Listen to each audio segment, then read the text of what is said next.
नमस्कार।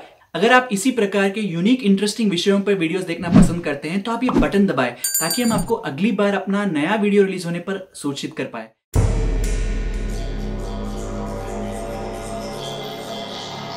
मैं इक्ष्वाकु वैवस्वत आपको सूर्यवंशी महाप्रतापी सम्राट श्री राम की अंगूठी के संदर्भ में एक पहेली पूछता हूँ। रामायण के अनुसार बजरंगबली हनुमान जी के जीवन की दिशा और गति 2 बार श्री राम प्रभु की अंगूठी के फलस्वरूप बदल गई। एक समय सीता माता की खोज में निकले हनुमान जी को मुद्रा के रूप में श्री राम जी ने अपनी अंगूठी दी। इसी के फलस्वरूप लंका में हनुमान जी का परिचय सीता माता से हुआ और प्रसन्न होकर माता ने हनुमान जी को अष्ट सिद्धि नवनिधि के दाता का वरदान दिया। श्री राम जी की अंगूठी को सीता माता के समक्ष मुद्रा प्रतीक रखकर ही उनका स्नेह और विश्वास प्राप्त किया। दूसरी बार श्री राम जी की अंगूठी हनुमान जी के समक्ष कब आई? भगवान ने क्या लीला की थी और क्यों की थी?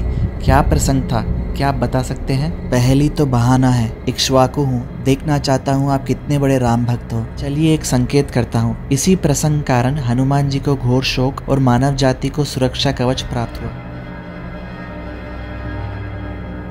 अब जानते हैं दूसरी बार श्री राम प्रभु की अंगूठी से हनुमान जी के जीवन में पुनः किस तरह से बदलाव आया। ये त्रेता युग के उस समय की बात है जब प्रभु श्री रामचंद्र जी के मनुष्य अवतार की अवधि संपूर्ण होने पर उन्हें साकेत लोक पुनः लौटने का समय आ गया था। बजरंगबली हनुमान जी की श्री राम जी की ओर अनन्य भक्ति के प्रभाव से उनका श्री राम जी से दूर होना असंभव था। चिरंजीवी हनुमान जी का पृथ्वी लोक पर रहना आवश्यक था। श्री राम जी को स्मरण था कि हनुमान जी के अवतार की अवधि अभी श्रेष्ठ है। जब तक हनुमान जी श्री राम जी के समीप होते उनके भक्ति प्रेम के बंधन के कारण श्री राम जी का साकेत लोक लौटना असंभव होता। इसी कारण श्री राम जी ने एक लीला रची। एक दिन अयोध्या में श्री राम जी के हाथों से उनकी अंगूठी फिसलकर महल के फर्श पर गिर गई।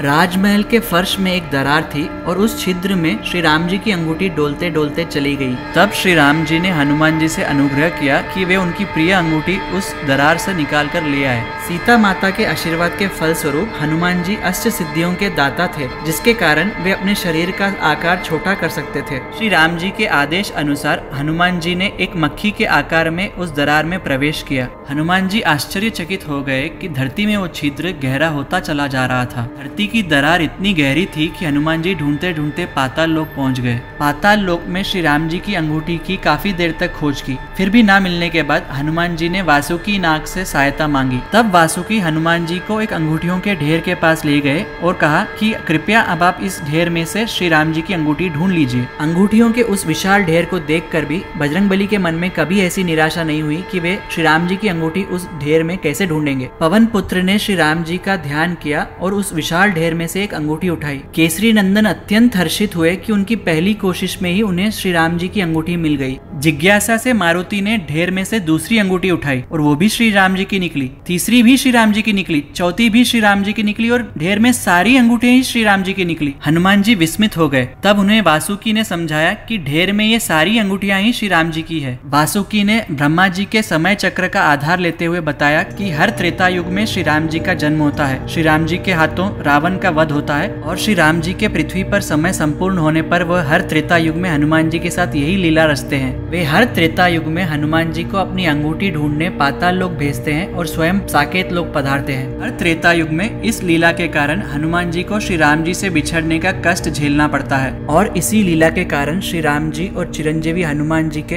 हम भक्तों को उनके सानिध्य का कलयुग में भी अवसर प्राप्त होता है। इस पहेली से हमें ये सीख मिलती है कि कभी कभी निश्चल प्रेम भक्ति में भी वियोग लिखा होता है। समय की विशालता को समझे। अगर हनुमान जी जैसे परम भक्त को भी वियोग का त्याग भोगना पड़ता है तो हम मनुष्यों को कुछ दिनों की भक्ति में अहंकार और स्वार्थ का क्या स्थान। चलिए ये तो हो गया समाधान लॉर्ड ऑफ द रिंग पहेली का। अब मैं इक्ष्वाकु वैवस्वत आपसे एक और जटिल पहेली पूछता हूँ। क्या आप बता सकते हैं कि पाताल में उस अंगूठियों के ढेर में गिनती कर कुल श्री राम जी की कितनी अंगूठियां होगी? संकेत में मैं आपका ध्यान ब्रह्मा जी के जीवन अवधि की ओर ले जाता हूँ। सतयुग, त्रेता युग, द्वापर युग, कलयुग, एक महायुग में 4 युग, एक मनवंतर में 71 महायुग, एक कल्प में 14 मनवंतर इत्यादि। इस संकेत से आप गणित लगाइए और बताइए कि उस ढेर में श्री राम जी की कितनी अंगूठियां थी। प्रयत्न करिए, समाधान मिलने पर जरूर संपर्क करिएगा। इक्ष्वाकु हूँ, सत्य का मार्ग बताता हूँ। अगली बार एक और पहेली के साथ जल्द लौटूंगा।